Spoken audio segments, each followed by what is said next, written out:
So I think COP really set the tone. COP set the direction. It's not going to happen overnight, but we are going to have to start phasing away from fossil fuels. Now, 2024, especially the first part of the year, given the elections, has to be a year of delivery. So hopefully this meetings here at WEF are years where you can get projects into action. When it comes to our projects, in a couple of months we will have first gas coming into our terminal in Wilhelmshaven.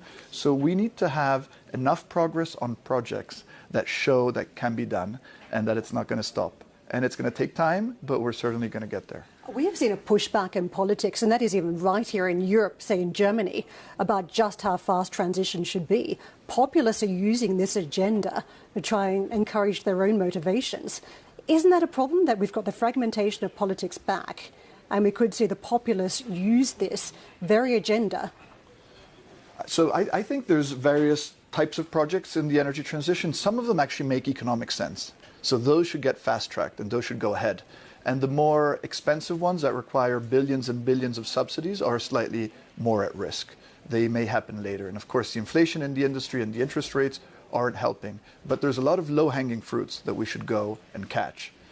And of course, not all jurisdictions are conducive to doing business, right? How would you rate the EU in terms of being business-friendly for your business versus, say, the US or Canada or elsewhere? So what the US does is it promotes production. So it gives incentives to promote production. It's done this with tax credits. It's doing this with the IRA. What Europe does, it promotes demand. It makes it mandatory to buy green products.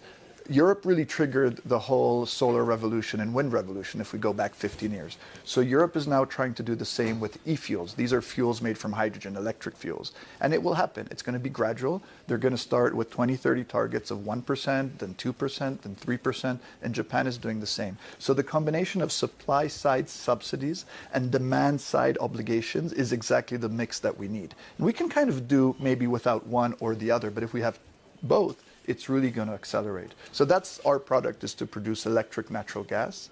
It's identical to fossil gas, but it's made from solar and wind energy. That's just an example of some of the pragmatic solutions where you can take solar and wind from Texas and bring it into a factory in Germany without having to change all the infrastructure. So those are the kind of low-hanging fruits that I'm talking about.